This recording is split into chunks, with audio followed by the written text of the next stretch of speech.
considera que o ataque do Hamas no dia 7 de outubro foi o mais horrendo que já aconteceu em Israel, não é?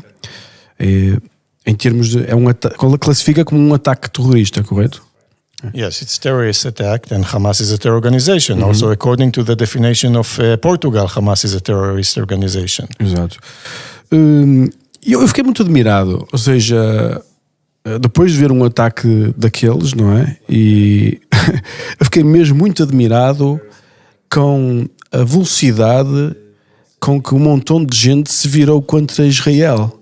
Até achei um bocado, na minha opinião, falta de educação, falta de sensibilidade. Ou seja, na sua percepção como cidadão de Israel, como é que reagiu a este fenómeno global que ainda continua a existir, não é?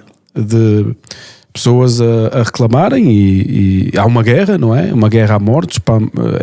O Israel é um sítio dominante, tem muito mais poder militar do que os palestinianos, mas o que me perturbou foi o imediatismo da reação negativa a toda a comunidade judaica espalhada pelo mundo. Como é que sentiu essa... Yeah, it makes me sad. It makes me sad from two reasons. The first one, as you said before, people don't understand that what happened in October 7th was something that never happened before. For us, it's like, if you compare it to America, it's like 20 times 9/11. Now, think about Portugal, because we are more or less the same number of population. Think about Portugal having a terror attacks where 1,200 people are being murdered, including in their own houses, by terrorists, killing and butchering babies and going into a music festival and just killing young men and women who were dancing there.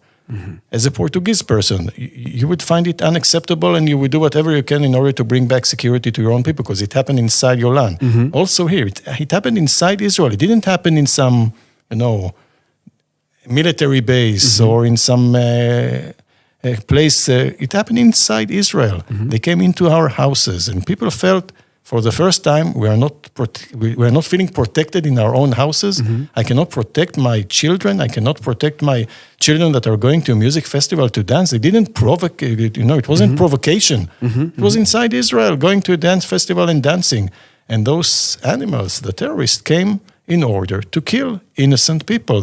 They were not looking for soldiers. They were looking for men and women. They were looking for children. They were looking for whoever they can in order to murder them and to kidnap some of them into Gaza.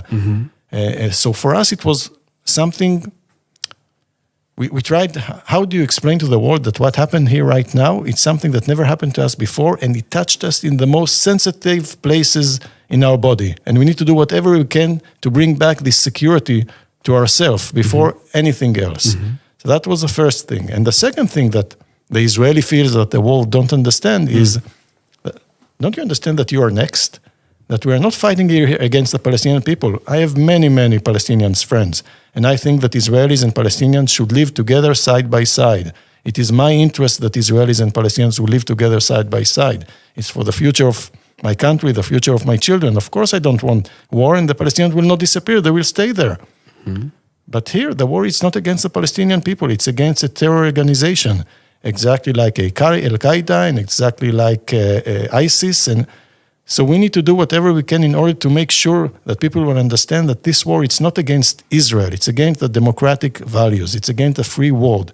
And why doesn't the world understand that we are fighting this war also for them? We are fighting this war also for Portugal and also for Belgium and also for America, for all of them. Otherwise, you will be next. And it happened already. It happened in America. It happened in Belgium. It happened in Paris. It will happen in Spain. It can happen in Portugal as well. And we need to be united. We need to work together. And the world actually needs to support the Western world, the free world, need to support Israel in this fight against terrorism in order to make sure that there will be a clear message to any terror organization around the world that you are not allowed. You cannot act like that. And if you will act like that, the whole world will come against you. This is why we feel not betrayed by the world. Although não é toda a gente, não é toda a gente. Ou seja, é uma parte da população, digamos assim, não é?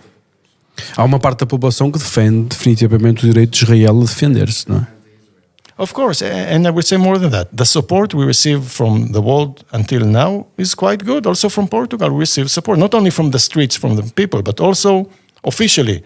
And that's something that it is very important. But it has to be with no hesitation, with no pressuring. No, stop pressuring. There is a lot of discussion about a ceasefire.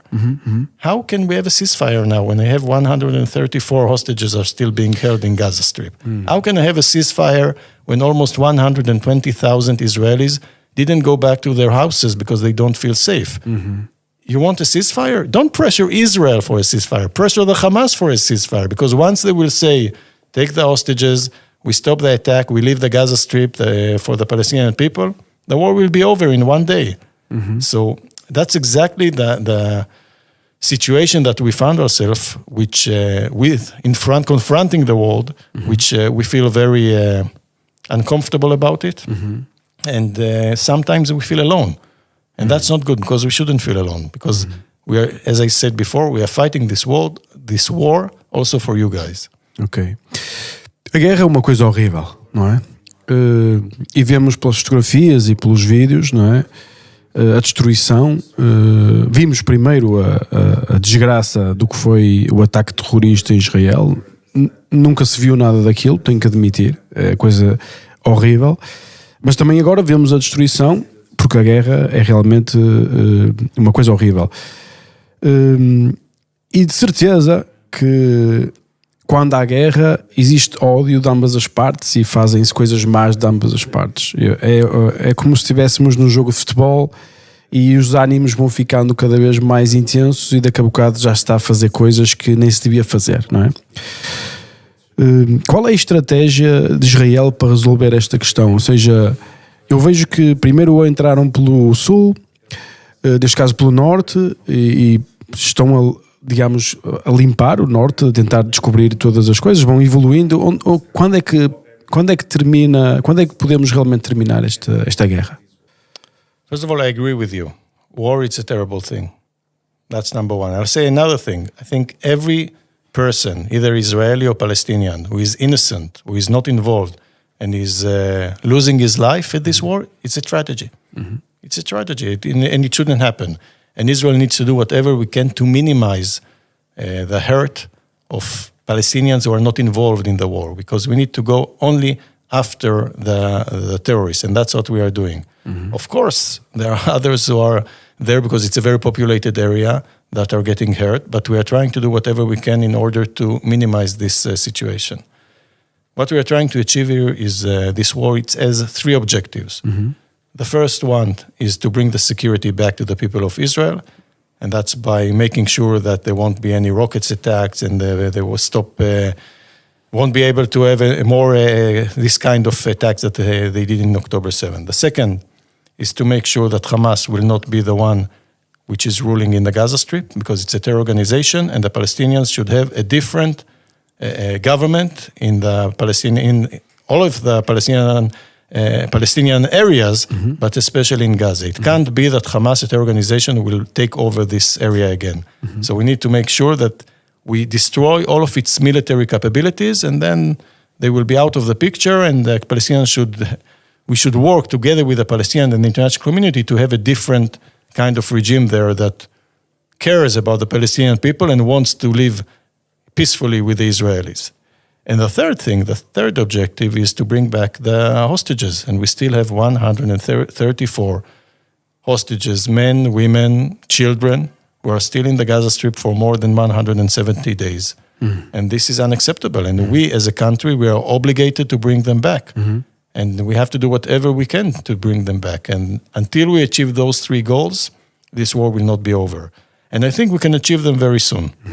So we will do whatever we can in order to do that and to achieve the goals, taking under consideration what I said at the beginning, that we need to do it in such a way that we minimize the hurt of people who are not involved. And we are trying to do it all the time. And what you saw, you spoke about the northern of Gaza at the beginning, we first of all asked the population to move to the south in order for us to act in the north. Now they are moving also, some of them, to other areas in order so we could act in a place called Rafah, because that's where the last battalions of the Hamas are still hiding. So we are trying to do it in such a way that, in a very sensitive way, that people will not get hurt. And that's also one of the reasons why it takes so long. Because we could finish this war in 5 days. But it takes time because we take under consideration the population, the Palestinian population that is there. Ou seja, o que está a dizer é que se fosse ao tipo estilo Segunda Guerra Mundial, bombardeava-se aquilo tudo e estava resolvido em poucos dias, não é? I don't want to give other countries as examples, but try to think about almost any country that you think that went through something that we went in October 7, how they will react one day after the terror attack. They will just act. Eu por acaso, eu concordo com essa afirmação. Eu devo dizer que eu que ouvi no meu estudo foi que o problema dos rockets existe há mais de sei lá, 15 anos, ou seja, e se eu vivesse num sítio onde de forma arbitrária são lançados rockets na minha direção, eu não sei se tinha tanta paciência como vocês têm, sou sincero. You know why we had this patient? Because we invested in a system called Iron Dome. Iron Dome is a system that can intercept rockets that are being launched toward Israel. And that's why those rockets that, as you said, for the last 15 years, didn't do a lot of damage to Israel because we were investing in protecting. So while we are investing so much money to protect our population, the other side, the Hamas, investing or taking all the money that they got to in order to find better ways to attack us. They didn't, the international community gave to the Palestinians so much money in the last 20 years. Where is all this money? When we enter Gaza and we see what's going on there. So where is all the billions of dollars in the last 20 years that the international community poured into Gaza? Where did it go to? It didn't go to build hospitals or to build schools or to improve the population. Because with this amount of money, you could build Singapore in Gaza. It went to build tunnels to attack us, to build, to buy weapons, to pay the salaries of the Hamas leaders who sits in Qatar, and each one of them has $5 billion in the bank. That's where they while we invested in protecting our population, they invested in how to attack our population, and that's something that I think the international community, the day after the war, needs to think or rethink what would be the best way to help the Palestinians and to make sure that the assistance that you give to the Palestinian people, or that we all give to the Palestinian people, goes to the right causes. Sim. Mas mesmo assim, eu acho que estarei correto em dizer que nos últimos 15 anos foram lançados dezenas de milhares de rockets em direção a Israel, que é o que diz na internet. Yeah. E não existe uma questão ética aí de... Ou seja, vocês nunca reagiram... Porquê? Essa é a minha dúvida, ou seja, eu não sei se... Percebe o que eu quero dizer? Se calhar há muita pressão da comunidade internacional, se calhar vocês não querem estimular, mas do ponto de vista ético, se nós tivéssemos aqui, sei lá, se esta situação acontecesse noutro sítio no mundo, eu não sei se a paciência seria assim tão grande, é o que me parece, não sei. Porque é que vocês toleraram tanto tempo?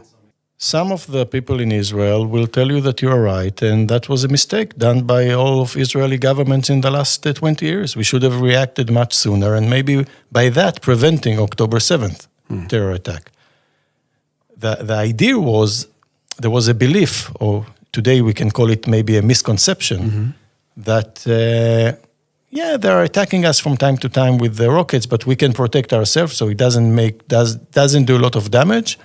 And we don't want to react too forcefully right now back, because we still believe that the Palestinian people and even the Hamas, at the end of the day, they want to live peacefully with us. E eles vão mudar também. Ou seja, se calhar este governo vai acabar, se calhar, não é? And that's there is a lot of discussion about that in Israel right now, about how did we get to October 7th.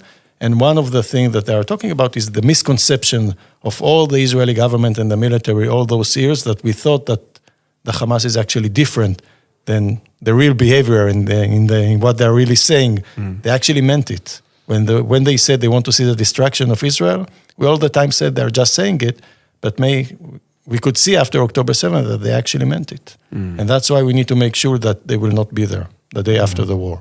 Eu sei, eu pelo que conheço dos vossos parceiros americanos, se fizessem isso na América era 10 vezes pior. Ou seja, os americanos são um bocadinho agressivos. Não estou a dizer no mau sentido, acho que todo mundo, quando acontecia noutros países, não era só na América, mas eu sinto isso quando foi o 9 de setembro, a reação da América também foi muito violenta e espalhada por várias regiões, não é? Ou seja,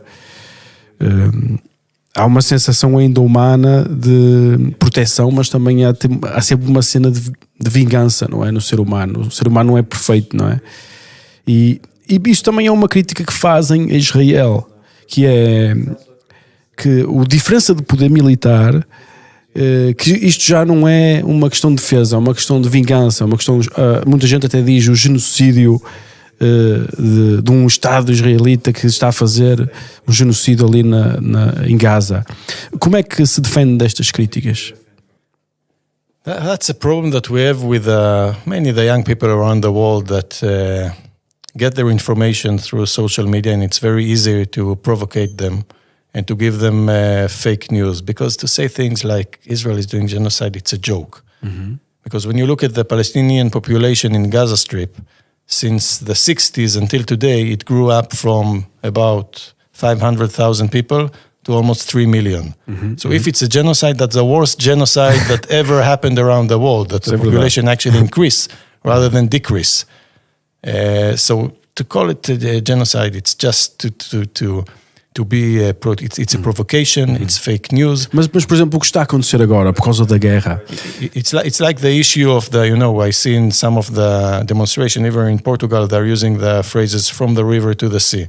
Yeah. Now, which river and which sea, they have no idea, because if you look at the map of Israel from the river to the sea, it's the whole state of Israel. So that means you want to see the destruction of Israel when you say that? Because if that's the case, those protesters actually saying they want to kill me. Mm-hmm. They don't want to give the Palestinian state, they want to kill me. Mm-hmm. Secondly, they're talking about, yes, but the Palestinians should go back to their country that was occupied by the Israelis. There was never a Palestinian state. Mm-hmm. So what are you talking about? I'm not saying that we don't need to solve the problem. Mm-hmm. I'm not saying that Israelis and Palestinians needs to sit together and find a solution. Of course we need to do that. But don't take history and don't change the fact just to create this kind of sound bites and fake news in order to get support for the Palestinians, because you're just changing history and it's very dangerous. Mm-hmm.